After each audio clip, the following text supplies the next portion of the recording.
Cancer کی بیماری بہت زیادہ پھیل رہی ہے. ان میں دو وجوہات ہیں. ایک تو قدرت کی طرف سے کینسر ہو, اس کی تو کوئی وجہ نہیں ہوتی, لیکن جو زیادہ تر کینسر پھیل رہا ہے موٹاپے کی وجہ سے پھیل رہا ہے. سمجھ رہے ہیں؟ ہماری سوسائٹی میں لوگوں میں اویئرنیس ہی نہیں ہے. میں لاہور کے ایک ہاسپٹل میں گیا, چیریٹی سے چلتا تھا وہ ہاسپٹل. اس میں ڈائلیسس کے پیشنٹ تھے. میری طرف توجہ ہے نا آپ لوگوں کی؟ گردوں کے لیے نہیں, ڈائلیسس اتنا تکلیف دہ عمل ہے. اور شوگر کے پیشنٹ اور فالج کے کروڑوں روپے زکوٰۃ کے, صدقوں کے, ان کے علاج پہ خرچ ہو رہے ہیں, فنڈنگ آ رہی. میں نے وہاں ڈاکٹروں سے کہا کہ جوان لڑکے ڈائلیسس کے پیشنٹ بنے ہوئے ہیں, تو کروڑوں روپے قوم کا سرمایہ ان کے علاج پہ خرچ ہو رہا ہے, آپ لاکھوں روپے اویئرنیس پہ کیوں خرچ نہیں کر لیتے؟ لوگوں کو آگاہ کریں. اور میں نے کہا آپ مجھے جس ایونٹ میں بلائیں گے میں آؤں گا. یعنی اگر آپ سمجھتے ہیں کہ میرے آنے سے پبلک اکٹھی ہو جائے گی تو میں آؤں گا.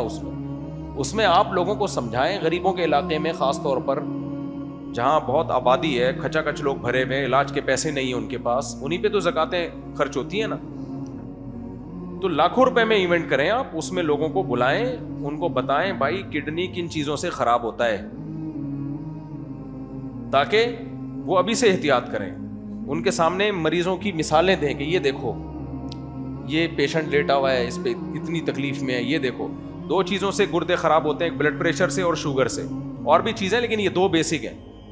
ہمارے یہاں جتنے گردوں کے پیشنٹ ہیں یا تو بی پی ہائی یا شوگر. بی پی چیک کرنے کا کوئی سسٹم ہے ہی نہیں ہماری سوسائٹی میں.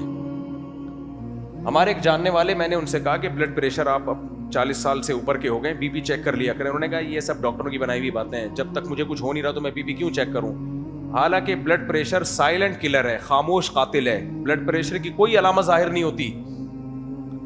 میں نے ان کو کہا کہ یار ایک رکھ لیں, آپ چیک کر لیں, یہ توکل کے خلاف نہیں ہے, کیونکہ 40 سال کے بعد تو یہ 20 مسائل پیدا ہونا شروع ہو جاتے ہیں.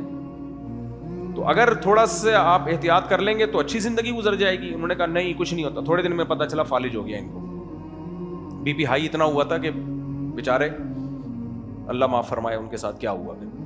تو یہ کام تو ڈاکٹروں کا ہے نا, میرا کام تھوڑی ہے. جس طرح سے لوگوں کو, بلکہ ڈاکٹروں سے بھی زیادہ حکومت کا کام ہے. حکومت کون سے اپنی ذمہ داریاں پوری کر رہی ہے. تو اسی طرح بلڈ پریشر اور شوگر, یہ دو چیزیں ایسی ہیں جن کو کنٹرول کرنا ضروری نہیں بلکہ انتہائی ضروری ہے. تو اگر 40 سال کے, اب وہاں تو میں نے 40 سال سے کم عمر کے پیشنٹ دیکھے ہیں, تو شوگر بھی ٹیسٹ کروا لیا کرو, بلڈ پریشر بھی ٹیسٹ کروا لیا کرو. یہ دو بیماریوں پہ کنٹرول رکھو گے. یہ جو کروڑوں روپے لوگوں کا سرمایہ, ملک, ایک غریب ملک کا سرمایہ جو لوگوں کے علاج پہ لگ رہا ہے, یہ علاج سے بچ جائیں گے, سرمایہ بچ کے کسی اور کام میں لگ جائے گا. وہ سمجھ رہے کہ نہیں سمجھ رہے؟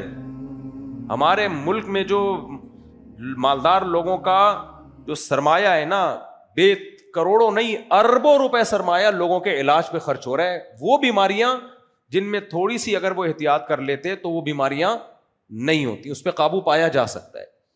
تو اس لیے ان بیماریوں میں ایک بلڈ پریشر ہے اور شوگر ہے, اس کو کنٹرول کرو. 40 سال کے بعد ٹیسٹ کروایا کرو, شوگر کا ٹیسٹ بھی کروا لو, بلڈ پریشر بھی ڈاکٹر اپنے جو کلینک ہے اس سے جا کے دیکھ لو کہ آڑا ترچھا تو نہیں ہو رہا. بی پی جب بڑھنا شروع ہو جائے بس پھر گیا, اس کو ایکسرسائز سے, ڈائٹ سے کنٹرول کرنا پڑے گا. اور اگر ایکسرسائز اور ڈائٹ سے کنٹرول نہیں ہو رہا تو دوا کھانی پڑے گی ہر قیمت پہ. کچھ یوٹیوبر نے آ کے لوگوں کو الو بنانا شروع کر دیا ہے. ایک تو ہر وہ آدمی جس کی فیلڈ نہیں ہے وہ یوٹیوب پہ بیٹھا ہوا ہے, جی بی پی کی دوا نہیں کھانی چاہیے, بلڈ پریشر کی دوا کے یہ سائڈ افیکٹ ہیں, یہ فلانا. بھائی جان بلڈ پریشر کے جو سائڈ افیکٹ ہے وہ بلڈ پریشر کی دوا سے بہت کم ہے. تو اگر بغیر دوا کے کسی کا بی پی کنٹرول ہو جاتا ہے سبحان اللہ, لیکن نہیں ہو رہا تو کھانی پڑے گی دوا. وہ یہ نہیں دیکھو ہمارے باپ داداؤں نے کون سی دوائیں کھائی تھی, وہ باپ دادا والا دور گیا تو ان کو کون سی بیماریاں ہوتی تھیں جو اب ہمیں ہو رہی ہیں. تو میں جانتا ہوں 20-20 سال سے لوگ دوائیں کھا رہے ہیں, فٹ فاٹ ہیں. تو بلڈ پریشر کی دوا اگر بی پی کنٹرول نہیں ہو رہا ہے تو وہ کھانی پڑے گی آپ کو. سمجھتے ہو کہ نہیں سمجھتے؟ تو ہماری بات کو ہلکی نہ لیں. آپ کہہ سکتے ہیں مفتی صاحب آپ نے میڈیکل سائنس پڑھی نہیں ہے, لیکن ڈاکٹروں سے میرے بہت سلام دعا ہے اور بہت مشاہدے بھی ہیں لوگوں کے, بہت مشاہدے ہیں. جو بڑی بڑی باتیں کرتے تھے, ابے دوا نہیں کھانی چاہیے, نہیں, وہ آڑے ترشے ہو گئے, کسی کو برین ہیمریج ہوا, کسی کی بینائی چلی گئی, کسی کے گردے ڈیمیج ہو گئے, پھر وہ پریشان بیٹھے یار کاش کھا لیتے. اور یوٹیوب پہ جو آتے رہتے ہیں نا نئے نئے نمونے آئیں گے, ایک ابھی نمونہ آیا ہوا ہے, وہ کہہ رہا ہے پیناڈول میں پتہ نہیں اتنے سائڈ افیکٹ ہیں. کچھ بھی نہیں ہے بھائی پیناڈول میں, بلا وجہ کوئی بھی دوا نہیں کھانی چاہیے, لیکن اگر کوئی ڈاکٹر کہہ رہا ہے درد ہو رہا ہے پیناڈول کھا لو تو کچھ بھی نہیں ہے اس میں, سمجھ رہے ہو. لیکن آئے ایک ڈاکٹر صاحب آج کل بڑے, میرے گھر والے مجھے بھیج رہے ہوتے ہیں, یہ دیکھیں یہ کیا کہہ رہا ہے, اس دن آپ نے مجھے پیناڈول کھلا دی تھی, یہ دیکھیں یہ کہہ رہا ہے پیناڈول میں 70 سائڈ افیکٹ ہیں اور یہ ہے. بھائی میں نے کہا اس کی فیلڈ ہی نہیں ہے پیناڈول, اس کو کیا پتا بیچارے کو. تو عام جو ڈاکٹرز ہیں ان سے جو سجیشن لے لیا کریں. میں نہیں کہہ رہا بلا وجہ کی دوائیاں پھونکتے رہیں بیٹھ کے. سب سے پہلی بات تو یہ کہ ہمارے مذہب نے ہمیں صحت بنانے کا حکم دیا ہے, تو یہ مذہب کا ٹاپک بھی ہے. سمجھ رہے ہو کہ نہیں سمجھ رہے؟ نبی نے فرمایا طاقتور مومن اللہ کو کمزور مومن سے زیادہ محبوب ہے. سب سے پہلی کوشش یہ ہو کہ دواؤں پہ نہ آئیں. سب سے پہلی کوشش کیا ہونی چاہیے؟ دوائیوں پہ نہ آئیں. اس کا طریقہ یہ کم کھاؤ, ایکسرسائز کرو, تو انشاءاللہ دواؤں سے ہمیشہ جان چھوٹی رہے گی. لیکن اگر بیماری ہو گئی ہے اور ڈائٹ سے ایکسرسائز سے کنٹرول نہیں ہو رہا, تو یہ پھر یہ بلڈ پریشر کی دوائیں یہ بہت ضروری ہیں, پھر یہ کھانی پڑیں گی. میں نے بہت لوگ مرتے ہوئے دیکھے ہیں, اس لیے کہہ رہا ہوں میں, ایسی مذاق نہیں کر رہا, جن کو ڈاکٹر نے کہا کھا لو, انہوں نے کہا یہ دواؤں کے یوٹیوب پہ گئے کیا سائڈ افیکٹ ہے, اور جا کے وہ انتقال کر گئے. سب سے بڑا سائڈ افیکٹ تو انتقال ہی ہے نا. تو اس لیے ہسپتال بھرے ہوئے گردے کو بچانے کے لیے اور بلڈ پریشر کے کنٹرول کے لیے نا, یہ اس کو 40 سال کے بعد اس کو کنٹرول میں رکھنا ضروری ہے. سمجھ رہے ہو؟ لوگ کہتے ہیں حکیم تو 99 سال زندہ رہتے ہیں. حکیم کم وقت وہ کچھ کھا رہا ہوتا ہے جو تم سوچ بھی نہیں سکتے. صحیح ہے, وہ عوام کو وہ نہیں کھلاتا ہے. ایک حکیم صاحب نے مجھے بتایا کہ ایک چیز ہے وہ حکیم چھپ چھپ کے کھاتے ہیں. میں نے کہا چھپ کے کیوں کہتے ہیں؟ تاکہ پبلک کو پتہ نہ چل جائے. اور جتنے بھی اچھے حکیم ہیں وہ بھی روٹی چاول کم کھاتے ہیں, شوگر کنٹرول میں رکھتے ہیں, بلڈ پریشر وہ بھی کنٹرول میں رکھتے ہیں, تو وہ محنت کرتے ہیں. اور 2 نمبر حکیم اوٹ پٹانگ قسم کی باتیں پھینک رہے ہوتے ہیں. تو میں نے ہسپتالوں میں جو رش دیکھا ہے, اربوں روپے, کروڑوں تو میں نے غلطی سے کہہ دیا, اربوں روپے علاج پہ خرچ ہو رہے ہیں. جو تھوڑی سی احتیاط کر لیتے تو یہ سب کچھ نہ ہوتا. تو یہ بھائی نے کینسر کی پرچی دی ہے نا, تو کینسر کا سب سے بڑا سبب کیا ہے؟ موٹاپا. سمجھ رہے ہو؟ اور موٹاپا سب سے زیادہ کس چیز سے ہوتا ہے پتہ ہے؟ وہی جو آپ مذہب کے نام پہ کھاتے ہو. ربیع الاول میں حلوے مانڈے, پھر بچوں کی پیدائش پہ مٹھائی. اسلام بچے کی پیدائش پہ مٹھائی کھلاتا ہے یا گوشت کھلاتا ہے؟ جواب دو. ایک لڑکا ہو 2 بکرے یا گائے کے 2 حصے, بیٹی ہو 1 حصہ یا 1 بکرا یا 1 دمبا. مٹھائی کی اسلام میں ویلیو ہوتی تو حکم یہ ہوتا کہ لڑکا پیدا ہوا ہے تو 2 رسگلے کے ڈبے, لڑکی پیدا ہوئی ہے تو رسگلے کا 1 ڈبہ. نہ رسگلہ مسگلہ نہیں ہے بھائی, گوشت, کیونکہ گوشت سے وزن, جاؤ میں نہیں, جملہ تم لوگ کمپلیٹ نہیں کرتے پھر مجھے غصہ آتا ہے. وزن گوشت سے نہیں بڑھتا. گوشت خور دبلے پتلے ہینڈسم اسمارٹ ہوتے ہیں. شیر کو دیکھو, چیتے کو دیکھو, ایک ہرن ایک استثنا ہے, وہ بھی ویجیٹیرین ہے, لیکن بس قدرت نے اس کو اس لیے ایسا پھرتیلا بنا دیا کہ شیر, ورنہ تو شیر کھا کے ختم کر دیتا. ورنہ ویجیٹیرین گول مٹول سے ہوتے ہیں. ہاتھی دیکھو ویجیٹیرین ہے نا, بھینس دیکھو, گائے دیکھو, اور شیر دیکھو, چیتا دیکھو, کیا اتنا پتلا پیٹ ہوتا ہے نا ان کا. شیر کا پیٹ کمر سے چپکا ہوا, چیتے کا پیٹ, ٹائیگر کا پیٹ کمر سے چپکا ہوا. تو جتنے بھی گوشت لوگ ہیں ان کے جو ہے نا وہ پیٹ نہیں بڑھتا, اور جو کھاتے رہتے ہیں ہر وقت روٹیوں کے. میں بھی صبح 2 پراٹھے کھا کے ایسی باتیں کر رہا ہوں, اللہ معاف فرمائے. بات تو آدمی صحیح کرے نا. اور آج میری گھر میں لڑائی ہوئی ہے, اللہ معاف فرمائے. گھر والوں نے 1 پراٹھا بنایا, مجھے بھوک 2 کی تھی, مجھے غصہ آیا. میں نے کہا 2 پراٹھے کدھر ہیں؟ انہوں نے کہا آپ 1 کھاتے ہو. میں نے کہا کبھی کبھار 2 بھی کھاتا ہوں میں. خیر, تو ویجیٹیرین جو ہے نا وہ گول مٹول سے ہو جاتے ہیں. اس لیے سبزی بھی کبھی کبھار کھا لیا کرو, اچھی بات ہے. لیکن اسلام میں وہ چیزیں نہیں ہیں جو موٹاپا پیدا کرتی ہیں. ہمارے نبی نے گندم نہیں کھائی ہے بلکہ جو کھائی ہے. گندم سے آدمی موٹا ہو جاتا ہے, جو سے موٹا بولو نا نہیں ہوتا. ہمارے نبی نے کھجور کھائی ہے. کھجور کے بھی ریسرچ ہے کہ اس طرح سے موٹا نہیں کرتی باڈی کو جس طرح گندم موٹا کرتی ہے. خیر اب یہ نیا ٹاپک ہے, تو خلاصہ یہ ہے کہ خدا کا واسطہ موٹاپے پہ کنٹرول کرو، تمہیں اللہ کا واسطہ. اور جو 4 شادیوں کی باتیں سنتے ہیں نا، وہ اگر سب سے زیادہ موٹاپا ہے جس کے بعد آپ کو 4 شادیوں کی باتیں بری لگنا شروع ہو جاتی ہیں. موٹاپے کی وجہ سے آدمی کو شادی کی باتیں ہی بری لگتی ہیں، 2 3 4 تو بات کی بات ہے. سمجھ گئے؟ تو وہ لاہور میں گیا ہوں، کروڑوں روپے خرچ ہو رہے ہیں، جوان لڑکے. میں نے کہا یار وہ سارے کولڈ ڈرنک دبا کے پیتے تھے، چین اسموکر تھے، اور رات کو 12-1 بجے کھانا کھا رہے ہیں. نان تافتان نہیں ہوتے، یہ پتہ نہیں ڈیزل کے ساتھ کھا رہے ہوتے ہیں. قورمے میں ڈیزل ڈلا ہوتا ہے، تیل تھوڑی ہوتا ہے یہ.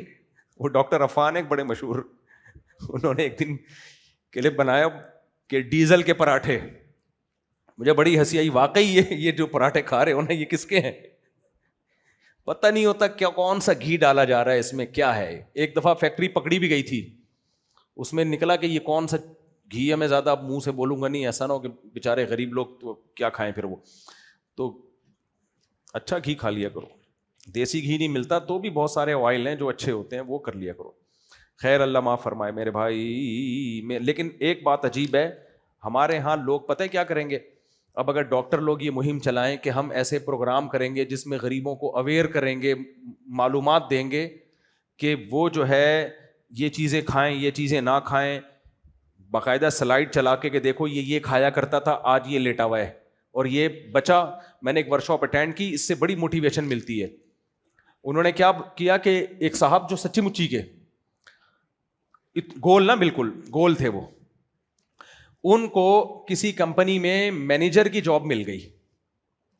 تو انہوں نے اپنے ابا کو خوشی خوشی بتایا، ابا میں کمپنی میں مینیجر لگ گیا ہوں، اب سارے بندوں کو میں کنٹرول کروں گا. ابا نے کہا کمبخت، جو اپنے منہ کو کنٹرول نہیں کر سکتا وہ بندے کہاں سے کنٹرول کرے گا؟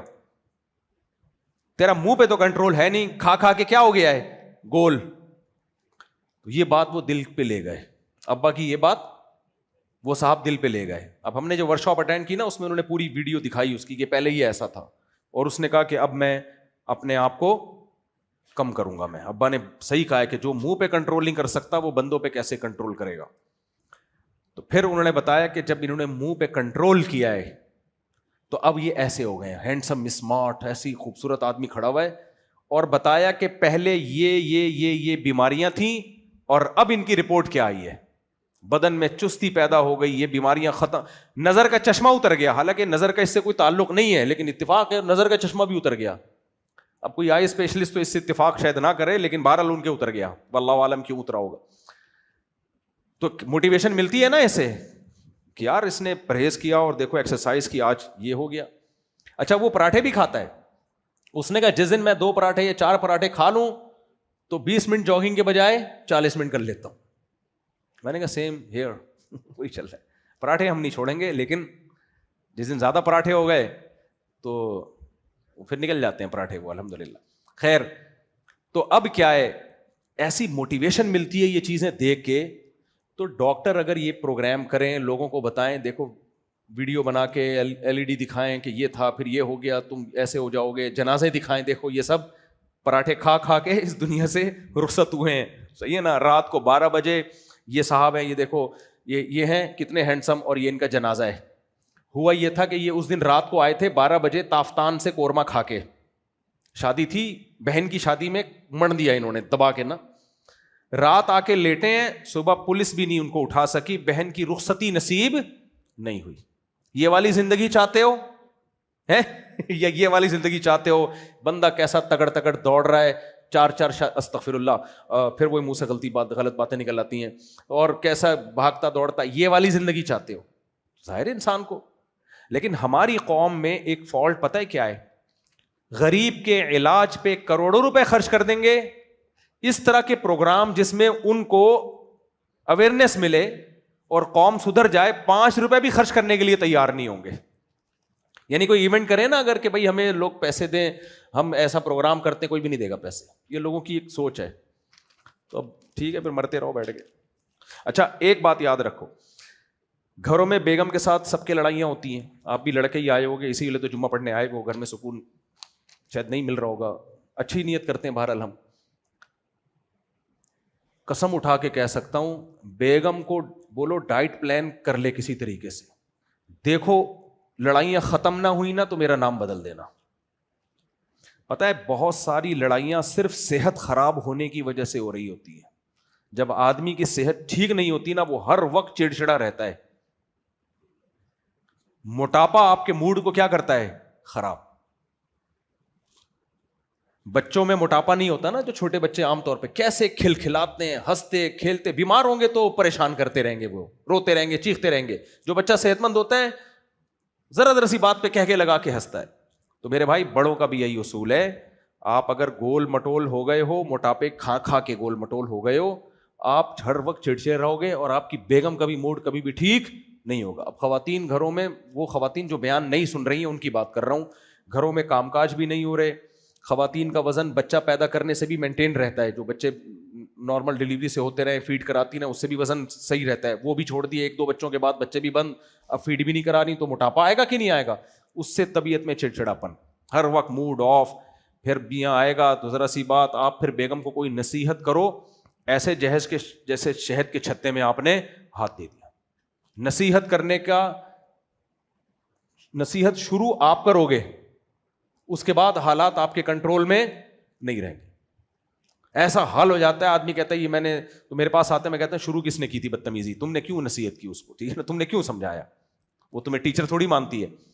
تو یہ سب جب موڈ خراب ہوتا ہے, میاں کا بھی ایسے ہی ہے, میاں کا بھی ایسے ہی ہے. صحت خراب ہوگی موڈ صحیح ہو ہی نہیں سکتا. جو کہتا ہے نا صحت خراب ہو اور موڈ صحیح ہے, امپاسبل, ناممکن ہے. موڈ ہمیشہ صحت صحیح میں ہی اچھا ہوتا ہے. بیماری تو آزمائش ہے میرے بھائی, اللہ کی طرف سے آ جائے تو پھر اللہ صبر کی توفیق بھی دے دیتا ہے. اور جب اپنی حماقتوں سے بیماریاں آتی ہیں تو اکثر و بیشتر صبر کی توفیق ملتی نہیں ہے. بات ذرا لمبی ہو گئی, لیکن میری نظر میں اس ٹاپک کی بڑی اہمیت ہے, اس لیے میں آپ کے سامنے بیان کر رہا ہوں. اپنی صحتوں کی حفاظت کرو, سمجھ رہے ہو. بہت لمبی بات ہوگی, بس اب جلدی مختصر سوال کر. میرے خاص طور پہ پشاور ہو گیا میرے, ہوئی میری ہتھیلی 4 مانگیوں میں بہت بیمار ہے, دل سے دعا ہے اللہ تعالیٰ آپ کی اس چھوٹی سی بچی کو صحت عطا فرمائے. السلام, میرا نام ولید ہے اور میں بلوچستان سے ہوں, آپ سے ملاقات کرنے کہاں ہیں, آ جاؤ میرے بھائی. پاکستان میں 14 فروری کو ویلنٹائن ڈے منانے کے رواج بہت تیزی سے پھیل چکا ہے سوشل میڈیا پر. انفلوئنس اس چیز کو. السلام علیکم, کیا حال ہے بھائی جان, ٹھیک ٹھاک سب سیٹ ہے. وہاں تو بہت سردی ہے بلوچستان میں یار. کس علاقے کے ہو, کس علاقے کے ہو؟ اللہ حالات بھی درست کر دے اور موسم بھی اچھا. نہیں بلوچستان سے تو کس ایریا سے؟ خوزدار سے. وہاں تو میں گیا ہوں, سردی بہت ہے وہاں, ایسا ہی ہے نا. اللہ تعالیٰ حالات درست کر دے اللہ بلوچستان کے, اور آپ کو بھی اللہ تعالیٰ اس محبت کا اچھا بدلہ عطا فرمائے. سوشل میڈیا پر انفلوئنس اس چیز کو پروموٹ کرتے ہیں, نوجوان اس سے سیکھ کر پھر وہی سب کچھ کرتے ہیں. کالج یونیورسٹی میں مخلوط ماحول کی وجہ سے آزادانہ میل جول ہوتا ہے, ماں بھی آہستہ آہستہ قبول کر رہے ہیں. ماں باپ اگر غیرت دکھائیں بھی تو آدھی رات میں دکھاتے ہیں, اور نکاح کا انتظام نہیں کرتے, بچوں کو نکاح میں ساتھ دیتے ہیں. نتیجہ یہ نکلتا ہے کہ بچے ان سختیوں سے باغی ہوتے ہیں. دیکھو ماں باپ پتہ ہے کیا کر رہے ہیں, بچے کو پہلے پوری آزادی دیتے ہیں, پھر اس پہ پابندیاں لگاتے ہیں. بچے کو کنٹرول کرنا پڑتا ہے. آپ نے بچے کو چرسیوں میں بٹھا دیا اور پابندی لگا رہے ہو, چرس پینا منہ توڑ دوں گا میں تیرا, بچہ باغی ہو جاتا ہے. آپ بیٹھنے کیوں دے رہے ہو اس کو چرسیوں میں؟ بچیوں کو ایجوکیشن میں ایڈمیشن دلایا ہوا ہے, بچیوں کی پھر نہ موبائل چیک کر رہے ہیں. کچھ لوگوں نے مجبوری میں کالج یونیورسٹیوں میں بچیوں کو پڑھا رہے ہیں, لیکن چھوڑنے بھی جاتے ہیں اور لینے بھی جاتے ہیں. وہ بچیوں کو بتایا ہوا ہے بیٹا کوئی بندہ پسند آئے, کوئی آنکھ مٹکے کی ضرورت نہیں ہے, ہمیں بتانا, ہم شادی کریں گے آپ کی. اور کنٹرول رکھتے ہیں. ان کی بچیاں کنٹرول میں بھی رہتی ہیں, شادیاں بھی آپس کی رضامندی سے ہوتی ہیں. ادھر ماں باپ کیا کر رہے ہوتے ہیں, بچی کو فل آزاد چھوڑا ہوا ہے, صبح جا رہی ہے, یہ بھی نہیں پتا ہوتا کہ یونیورسٹی بھی گئی ہے کہ نہیں گئی ہے. پھر وہ جناب ڈیٹیں مار رہی ہے. پھر جب وہ اپنی مرضی کی شادی کا کہتی ہے تو نہیں ہماری پرمپرا ہے, ہماری بچیاں باپ کی مرضی کے بغیر شادی نہیں کر سکتی, پھر وہ باغی بنتی ہیں. تو میرے بھائی کنٹرول کرو تو پورا کنٹرول کرو, چھوڑنا ہے تو مکمل مادر پدر آزاد کر. اسے بولو بیٹا ہم لوگ کی کوئی پرمپرا نہیں ہے, ہم خاندانی لوگ ہیں ہی نہیں, ہم پرلے درجے کے بے غیرت, اور کچھ گالیاں اور بھی ہیں, رمضان گزرنے دو اور مسجد کے باہر وہ گالیاں, ہم لوگ وہ ہیں. لہذا جاؤ یونیورسٹی میں پڑھو, چاہے یونیورسٹی جاؤ چاہے ڈیٹیں مارو. اب تم 18 سال سے زیادہ کی ہو چکی ہو, تمہاری اپنی لائف ہے. گورا تو یہی کرتا ہے بھائی. گورا کیا کرتا ہے, تو اپنی لائف انجوائے کرو لائف کو. ہاں ایک آدھ بچہ ہو جائے تو بتا دینا آ کے. تو ایک طرف ہو جاؤ, میرا کہنے کا مقصد یہ ہے. جو بیچ میں لٹکے ہوئے ہو نا, نہ مذہب کو فالو کر رہے ہو نہ گورے کو فالو کر رہے ہو, تم یہ چاہ رہے ہو کہ پیڑے ہم مذہب سے کھائیں اور تعلیمی نظام گوروں سے لیں ہم. یہ نہیں ہوتا میرے بھائی, یہ ایڈجسٹ ہی نہیں ہوگا آپس میں. تو یا تو کنٹرول کرو یا بالکل کنٹرول چھوڑ دو. دونوں میں سے اب خود فیصلہ کرو کہ کیا کرنا ہے. ویلنٹائن ڈے تو بےغیرتی ہے ایک نمبر کی, بےغیرتی. اچھا لوگ کہتے ہیں کیسے بےغیرتی ہے؟ دیکھو غیرت ہوگی تو بےغیرتی سمجھ میں آتی ہے. بےغیرت کو بےغیرتی کبھی سمجھ میں نہیں آتی. بھنگی کو بیچارے کو آپ پخانے کی بو سنگھاؤ, آئے گی اس کو؟ عطر فروش کے قریب تھوڑا سا لے کے جاؤ گے وہ بے ہوش ہو جائے گا. تو بیچارہ جو بھنگی بیچارہ رہتا ہی گندگی میں, اس کو کیا پتا, گائے کو گوبر سے تھوڑی بدبو آتی ہے. تو اس لیے جب غیرت مند لوگوں میں رہو گے تو پتہ چلے گا کہ بےغیرتی کیا ہوتی ہے. تو اس لیے یہ محسوس کرنے کی چیز ہے, غیرت بتانے کی چیز نہیں ہے. اچھا میرے بھائی, میں چترال سے آیا ہوں, آپ سے مصافحہ کرنا چاہتا ہوں. کہاں ہے بھائی؟ چترال سے آیا میرے بھائی. سردی میں آ کیسے گیا میرے بھائی؟ آ جاؤ. ایک شخص کو زکوٰۃ کی پرچی, اچھا ملاقات کی پرچیاں بہت بڑھتی جا رہی ہیں بھائی, یہ ملاقات کا ٹائم نہیں ہوتا اس وقت. چلو اب تو آ گئے ہیں آپ, اللہ خوش رکھے آپ کو. چترال, اپر چترال, شکر ہے لوور سے آئے ہو, اوپر سے بہت سخت ملتان اسٹیشن. ماشاء اللہ ماشاء اللہ, ملتان میں سب خیریت ہے. چلو میں لاڑکانہ سے آیا ہوں بھائی جان, لاڑکانہ سے آیا. یہ تو سب بھائی راشد محمد سومرو کے مدرسے سے آئے ماشاء اللہ. آ جائیں بھی کہاں ہیں؟ مفتی صاحب گجرانوالہ سے محمد فیضان ملاقات کرنا چاہتا ہوں. بھائی جان یہ کیا ہو گیا یار, یہ تو ملاقات ہی میں آدھے ہو جائیں گے ہم. اگر ایک شخص کو گردوں کا درد ہوتا ہے پتھری کی وجہ سے, تو اس کو روزہ کے مہینے میں کیا کرنا ہے؟ بلوچستان سے علیہ السلام. ڈاکٹر سے پوچھیں, اگر ڈاکٹر سمجھتا ہے کہ روزہ رکھنے سے تکلیف بڑھے گی, نقصان ہوگا, تو چھوڑ سکتے ہیں. کیا حال ہے؟ ماشاء اللہ سب سیٹ ہے. بس آپ لوگ بیٹھ جائیں یار, بہت زیادہ ہو گیا. ماشاء اللہ ماشاء اللہ, لاہور اسٹیشن. ماشاء اللہ ماشاء اللہ. چلو چلو شاباش بچہ, بیٹھ جا بچہ. جی جی جی جی, اکیلے میں پوچھنا ہے, ٹھیک ہے بیٹھ جائیں. اگر کیا اچھا ماشاء اللہ کہہ رہا آپ نے حفظ کی دعا دی تھی, میں حافظ بن چکا ہوں. ویری گڈ, دل سے دعا, اللہ آپ کو نیک صالح بنائے اور عالم دین بنائے. ٹھیک ہے, جزاک اللہ.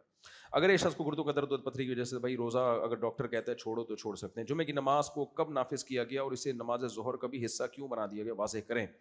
مدینہ میں جمعہ فرض ہوا ہے, قرآن کی آیتیں نازل ہوئیں, ظہر کا حصہ بنا دیا گیا اس کو. اب ایگزیکٹ ڈیٹ مجھے معلوم نہیں ہے. کیا حرام روزی کمانے, حرام کھانے والے کی نماز عبادت قبول ہو جاتی ہے؟ حرام کا ایک لقمہ 40 دن کی نمازوں کو ضائع کرتا ہے. البتہ ضائع کرنے کا مطلب یہ نہیں ہے کہ نمازیں چھوڑ سکتے ہیں آپ, بلکہ فرض تو ادا ہو جائے گا بہرحال, لیکن نماز کی برکت حاصل نہیں ہوگی. تو نماز تو پھر بھی پڑھنی ہے چاہے حرام ہی کھا رہا ہو, اور حرام بھی چھوڑنا ہے. اگر قرض کی رقم بہت زیادہ ہو اور ادائیگی کرنے کی کوئی راستہ نہ ہو تو کیا خودکشی حلال ہو جاتی ہے؟ کیونکہ مجھ پہ قرض بہت زیادہ ہے اور ادائیگی کا کوئی راستہ نہیں ہے. خودکشی کر لی تو پھر تو جن کا قرض تھا وہ تو بالکل ہی گئے نا. صحیح ہے, وہ بھی سارے خودکشی کریں گے. خودکشی حرام تھی, حرام ہے اور حرام رہے گی. کسی بھی وجہ سے نہیں کر سکتے خودکشی. قرضہ دینے کے پیسے ہیں تو بھی نہیں کر سکتے, پیسے نہیں ہیں تو بھی نہیں کر سکتے. اور اصل ٹینشن تو قرضہ دینے والوں کو ہونی چاہیے نا, تم تو کھا گئے ہو. عجیب بات ہے یار, کھا کے تمہیں ٹینشن ہو رہی ہے. اگر آپ کو میں غیرت مند ہوں, مجھے ٹینشن اس بات کی ہو رہی ہے کہ میں پیسے کیسے دوں گا, اتنے غیرت مند ہو تو کھائے کیوں؟ آپ کہہ سکتے ہو کھائے نہیں ہے, میں نے تو لیے تھے کہ واپس کر دوں گا. تو جب واپسی کا کوئی تمہارے پاس بندوبست ہی نہیں تھا تو لیے کیوں؟ بہرحال خودکشی حرام تھی, حرام ہے اور حرام رہے گی. خودکشی کر لی تو قیامت تک اللہ اسی عذاب میں آپ کو وہی عذاب دے گا جس عذاب میں اپنے آپ کو مارا ہے. اور دنیا میں ہر غم چاہے کتنا ہی بڑا غم ہو, کچھ دنوں میں انسان عادی ہو جاتا ہے. کچھ دنوں میں کیا ہوتا ہے, عادت پڑ جاتی. پیسے کھانے کی عادت اسی طرح تو لوگوں کو پڑتی ہے, تھوڑے دن میں ٹینشن ہوتی ہے, پھر کہتے ہیں اب چلو آپ یہ دوبارہ کام نہ کریں, نہ لیں کسی سے قرضہ, لیکن خودکشی نہ کریں. ہم اپنے علاقے میں جمعے کی نماز پڑھ کر آئے تھے, پھر یہاں دوبارہ پڑھ لی, ٹھیک ہے, نفل ہو جاتی ہے دوسری دفعہ, 2 نفل ہو گئے آپ کے. اگر شوہر یا بیوی کے انتقال کو 10 برس سے زیادہ کا عرصہ گزر گیا ہو تو اس قبر میں بیوی یا شوہر کی تدفین کی جا سکتی ہے، یا بیٹے کی قبر میں والدہ کی جا سکتی ہے؟ 10 سال کے بعد اس قبر کو مسمار کرنا جائز ہے، اس میں نیا مردہ دفنا سکتے ہیں 10 سال کے بعد. اور اگر پرانے مردے کی کچھ باقیات ہیں تو ہڈیوں کو کنارے پہ لگا دیا جائے، پھر اس میں نیا مردہ دفنا سکتے. سعودی عرب میں تو ہر 10 سال کے بعد قبرستان 0 میٹر ہو جاتا ہے. ہمارے یہاں پتہ نہیں کون کون سے زمانے کی قبریں چل رہی ہیں اور یہ بھی نہیں پتا اس میں مردے ہیں بھی کہ نہیں ہیں. بعض تو مزار ایسے ہیں جس میں کوئی بزرگ ہی نہیں ہے، بس ایسے ہی کسی نے جھنڈا لگا دیا تو وہ مزار بن گیا. اگر اچھا بیوی کی قبر میں شوہر کو نہ دفنائے، ایسا نہ ہو قیامت کے دن وہ گریبان پکڑے. وہاں کینیڈا میں ایک صاحب، مذاق ہے یہ سیریس نہیں ہوں میں، ٹھیک ہے، کینیڈا میں ایک صاحب مجھے ملے، کہنے لگے ماشاء اللہ میرے والد صاحب کی عمر 95 سال اور والدہ کی عمر 80 سال ہے. میں نے کہا یہ کریڈٹ آپ کی والدہ کو جاتا ہے کہ آپ کے والد 95 تک پہنچ گئے. نہیں آئی سمجھ میں؟ بھائی آپ کی والدہ کے ہوتے ہوئے، یعنی بیوی کے ہوتے ہوئے شوہر 90 کراس کر گیا تو یہ کمال کس کا ہے؟ کیونکہ خواتین ایسا ہونے دیتی نہیں ہیں. بھائی میں نے تو دیکھا ہے 60 کے بعد 70 بڑی مشکل سے شادی شدہ آدمی پہنچتا ہے. تو میں نے کہا یار آپ کے باپ کو انہوں نے 95 تک پہنچنے دیا، یہ آپ کی ماں کو کیا ہے؟ سلوٹ ہے.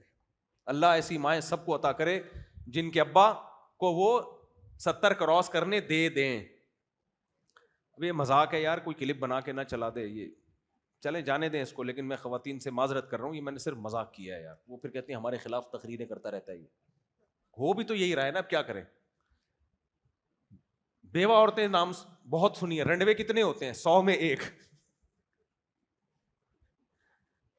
یہ خاتونیں بیوہ ہیں، یہ خاتونیں بیوہ ہیں. رنڈوے مارکیٹ میں ملیں گے ہی نہیں آپ. شاید اس کی وجہ یہ ہے کہ مرد کی عمر ویسے ہی زیادہ عمر میں شادی کرتا ہے، یا وہ مردوں میں موت کا ریشو زیادہ ہے. وجہ تو اللہ ہی جانتا ہے، لیکن رنڈوے بہت کم ہوتے ہیں، بیوہ بہت زیادہ ہوتی ہے. اسلام میں تصویر بنانے جائز ہے، اس پہ تفصیلی کلپ ریکارڈ کروا چکا ہوں. اچھا یہ ہو چکا ہے. بس یہاں سے بس ایک سوال لے لیں، یہ لوگ بھی کافی دیر سے بیٹھے ہوئے ہیں. جلدی جلدی میرے بھائی. پشاور کی جماعت 5 منٹ مل جائے. پشاور کی جماعت آئی ہوئی ہے، چلیں 5 منٹ مل لیتے ہیں. یہ بھائی کو اکیلے میں ٹائم دے دیتے ہیں تھوڑا سا. ٹھیک ہے ٹھیک ہے، جلدی سے پوچھیں سوال. بس اب مزید کوئی ملاقات نہیں ہوگی بھائی، جو سوال پوچھنے پوچھ لیں. مفتی صاحب میرا یہ سوال ہے کہ بندے کا ایک کام ہو، بندہ بولے کہ میرا یہ کام ہو جائے تو اس کے لیے ایک منت مانتا ہے، اور بہت زیادہ جیسے کہ کوئی بائک گم ہو گئی یا کوئی چیز بندے سے چلا گیا یا کوئی بندہ ہی چھوٹ جائے تو وہ ٹینشن میں آ کے بہت زیادہ منت مان لیتے، بہت زیادہ. تو بعد میں وہ اگر وہ چیز مل جاتی ہے تو اس کو پوری کرنی پڑے گی. منت میں اگر یہ منت مانی کہ میری بائک گم گئی ہے، اے اللہ اگر یہ بائک مل گئی تو میں یہ کام کروں گا، تو وہ کرنا پڑے گا، وہ چاہے وہ بہت زیادہ ہو. لیکن منت میں زبان سے بولا ہو، صرف دل کی نیت سے منت نہیں ہوتی. اور اس میں اگر یہ کہ وہ ملی نہیں تو پھر پوری نہیں، پھر پوری کرنا لازم نہیں ہے. اور اگر ایسا ہو کہ وہ شروع میں اس ٹائم پہ ٹینشن میں تھا، بہت زیادہ بول گیا، اب وہ اس کو چاہیے کہ وہ مل گئی تو مل گئی، نہیں منت ریورس گیئر نہیں ہے منت میں. مطلب یہ کہ تبھی منت ماننے کو پسند نہیں کیا گیا ہے. وہ اس کا مطلب یہ ہے کہ وہ بولے اگر مل گئی تو ٹھیک ہے، نہیں ملی تو وہ نہیں ہے. مطلب شروع میں وہ ٹینشن میں ہوتا ہے بندہ کہ بس ہوش و حواس کی صورت میں اس نے منت مانی کہ اللہ اگر بائک نہیں ملی تو کچھ بھی نہیں، مل گئی تو یہ کروں گا میں، بشرطے کہ جس کام کا کہا وہ عبادت ہو. ایسے منت نہیں ہوتی جو عبادت ہی نہیں ہے. میری بائک مل گئی تو اس کھمبے پہ چڑھوں گا، وہ نہیں، وہ کچھ نہیں ہوگا. میری بائک مل گئی، عبادت بھی ہو، عبادت مقصودہ ہو، اور اس کی جنس میں سے فرض عبادت بھی ہو. تو نماز کی منت ہوتی ہے، صدقے کی منت ہوتی ہے، روزے کی منت ہوتی ہے، حج عمرے کی منت ہوتی ہے. مفتی صاحب یہ اس کے علاوہ کی تلاوت قرآن کی منت واجب نہیں ہوتی. ٹھیک ہے جی مفتی صاحب یہ آئے ہوں، تینوں دوست ہیں بٹگرام، اور جلدی میرے بھائی جلدی پہنچنا. کیا کہہ رہے ہیں بھائی بٹگرام؟ ہمیں کیسے پتہ لگے گا کہ جو ہے نا جس بندے کو اللہ تعالیٰ ذلیل کرتے اور جس بندے کو جو ہے نا دنیا ذلیل کرتی ہے نا، ہمیں کیسے پتہ لگے گا کہ یہ اللہ تعالیٰ ذلیل کر رہے ہیں؟ بھائی کہہ رہے ہیں یہ کہ ہمیں کیسے پتہ چلے گا یہ اللہ کی طرف سے ذلیل ہو رہا ہے یا مخلوق کی طرف سے ذلیل ہو رہا ہے؟ دیکھو واقعی یہ بڑا ویلڈ سوال ہے. ہمیں جس پہ غصہ نکالنا ہوتا ہے نا، اگر اس کو لوگ ذلیل کر رہے ہیں، ہم کہتے ہیں دیکھو اس کے گناہوں کی سزا ہے کہ یہ ذلیل ہو رہا ہے. حالانکہ ہو سکتا ہے وہ ذلیل اس لیے ہو رہا ہو کہ وہ حق بیان کر رہا ہے. تو اس لیے پبلک کے کسی کو ذلیل کرنے یا عزت دینے کا اعتبار ہی نہیں ہے. یہ دیکھو کہ وہ حق بیان کر رہا ہے کہ نہیں کر رہا. پھر اگر عزت ہے تو یہ حق، یہ اللہ کی طرف سے ایک نعمت ہے، اور اگر لوگ ذلیل کر رہے ہیں تو یہ اللہ کی طرف سے آزمائش ہے. سمجھ میں آ رہی ہے بات؟ آپ اگر حق کے ساتھ کھڑے ہو، فرعون موسیٰ علیہ السلام کو معاذ اللہ مہین کے الفاظ استعمال کرتا تھا. مہین کا مطلب ہی معاذ اللہ اردو میں ذلیل بنتا ہے، معاذ اللہ نقل کفر. لیکن موسیٰ کلیم اللہ کی خاک کے برابر بھی نہیں تھا وہ. فرعون تو کیا کچھ بھی نہیں تھا، لیکن وہ ان کو کہتا تھا ایسے معاذ اللہ. تو حق کے ساتھ انسان کھڑا ہو، پھر لوگ ذلیل کر بھی رہے ہیں، کوئی پرواہ نہیں ہے. اس ذلت کو خدا کا عذاب نہیں بلکہ امتحان سمجھا جائے گا، جو پیغمبروں پہ بھی امتحان آیا ہے. اور قرآن نے اسی لیے کہا ہے وَلِلَّهِ الْعِزَّةُ وَلِرَسُولِهِ، اصل عزت اللہ اس کے رسول کی ہے. تو جو اللہ رسول کو فالو کر رہا ہے وہی اصل میں عزت دار ہے. جو اللہ رسول کو فالو نہیں کر رہا وہ عزت دار ہو کے بھی عزت دار نہیں ہے. تو اس لیے بعض دفعہ یہ ہوتا ہے کہ ہاں اگر آپ حق کے ساتھ نہیں ہو پھر ذلیل ہو رہے ہو، پھر یہ خدا کی طرف سے چماٹے ہیں، پھر عبرت حاصل کرنی چاہیے. سمجھ میں آ رہی ہے بات؟ تو یہ عمل دیکھ کے پتا چلے گا کہ یہ ذلت آزمائش ہے یا عذاب ہے. اگر برا عمل ہے پھر ذلیل ہو رہے ہو تو یہ تمہیں گناہوں کی دنیا میں سزا مل رہی ہے. بہت سے لوگ ایسے الٹی الٹی حرکتیں کی ہیں، ذلیل ہوئے پھر وہ، اور عبرت کا نشان دنیا کے سامنے بنائے. تو یہ عمل سے پتہ چلتا ہے کہ یہ اللہ کی طرف سے آزمائش ہے، یہ اللہ کی طرف سے عذاب ہے. اور سچی مچی کا آخری سوال اب لے لیتے ہیں. یہاں سے بہت سے لوگ بیچارے وہ ہاتھ کھڑا کر رہے ہیں، تو اب یہاں کے لوگوں کا پہلے حق ہے نا، ہم پرچیاں لے. جناب یہ پرچیاں بھی یہیں کے لوگ لکھ کے دیتے ہیں. جناب جلدی سے پوچھیں نا. یہ بائک پہ آج کل یہ خواتین چلتی ہے تو بائکیں، ہاں بائک ینگو جیسا ایپ بنایا ہوا ہے، تو اس کے بارے میں کیا ہوتے ہیں؟ یار میں اس کا بالکل قائل نہیں ہوں. خواتین کو بائک نہیں چلانے دینی چاہیے. اتنے خطرناک حادثات ہو رہے ہیں. ابھی ایک واقعہ بھی ہوا ہے، بیچاری وہ سلپ ہوئی ہے اور اس کے چیتھڑے اڑ گئے، پیچھے گاڑی نے کچل دیا. نہیں اس کے بارے میں نہیں، وہ آپ جاتے ہیں نا وہ ریڈ لیتی ہے خواتین بائکیں منگاتی ہیں. مردوں کے ساتھ بیٹھنا تو جائز نہیں ہے. وہ رائڈ منگواتی ہیں، مردوں کے ساتھ پیچھے بیٹھ کے چلی جاتی ہیں. وہی بات ہے، غیرت جب نہیں ہوگی تو پھر یہ چیزیں سمجھ میں آئیں گی نہیں. ہر چیز ہر ایک کو سمجھ میں نہیں آتی ہے. غیرت ہوگی تو یہ چیزیں سمجھ میں آئیں گی نا. تو مردوں کے ساتھ بیٹھ کے جا رہی ہیں. جی ہم تو دیور کو بھابھی بٹھا کے لے جانے کی اجازت نہیں ہے بائک پہ. دیور نہیں بٹھا کے لے جا سکتا بھابھی کو، نہ سالی کو لے جا سکتا ہے. السلام علیکم مفتی صاحب، کالے جادو کا کیسے علاج کیا جائے؟ کیا کالے جادو کا؟ کالا جادو کا کیسے علاج کیا جائے؟ سب سے پہلے یقین کر لیں آپ پہ کالا جادو نہیں ہے، نہ پیلا، نہ کالا، نہ ہرا، نہ گلابی. دوسری بات یہ ہے کہ سورہ فلق سورہ ناس پڑھ کے رات کو اپنے اوپر دم کیا کریں. عجیب بات آپ کو بتاؤں، ابھی میں کینیڈا گیا ہوں، وہاں کے ڈاکٹروں سے ملا ہوں، انہوں نے بتایا کہ جو ہمارے پاس پیشنٹ آتے ہیں ان پیشنٹ میں بہت سو کا علاج ہم نے رقیہ سے کیا ہے. مسجد کے امام کو کہا کہ اس پہ دم کرو، ٹھیک ہو گیا بندہ. تو غیر مسلم بھی اس کو ماننے لگے ہیں. سمجھ رہے کہ نہیں سمجھ رہے؟ اور وہ ماننے لگے ہیں کہ بعض دفعہ انسان پہ کچھ جنات اور شیطانی اثرات بھی ہوتے ہیں. لیکن اس کا حل یہ نہیں ہے کہ آپ عاملوں کے پاس جائیں. اس کا حل یہ ہے کہ آیت الکرسی، سورہ فلق، سورہ ناس پڑھ کے آپ دم کریں. میں نے ملیشیا میں ولاگ بھی بنایا تھا، مسیحی لوگ تھے اور کچھ غیر مسلم تھے. انہوں نے کہا کہ ہم سورہ رحمان اپنے اوپر دم کرواتے ہیں، ہمیں فائدہ ہوتا ہے، ہماری طبیعت ٹھیک ہو جاتی ہے. تو یہ تو غیر مسلم بھی ماننے لگے کہ قرآن پڑھ کے فائدہ ہوتا ہے. لیکن یہاں پر آپ عاملوں کے پاس جاتے ہو، وہ بیڑا غرق کرتے ہیں آپ کا. تو اس لیے میرے بھائی سیدھا سیدھا کسی عامل کے پاس مت جاؤ، اپنی مسجد کے امام سے بول دو یا خود آیت الکرسی پڑھ کے دم کرو. اگر کوئی شیطانی اثرات ہوں گے اس سے ختم ہو جائیں گے. ختم نہیں ہو رہے تو سمجھ لو کہ یہ کوئی نفسیاتی مسئلہ ہے، شیطانی اثرات نہیں. آپ کچھ کہہ رہے تھے میرا خیال. صحیح ہے، ماشاء اللہ. چلیں بھائی، سبحانک اللہم و بحمدک، نشہد ان لا الہ الا انت، نستغفرک ونتوب الیک.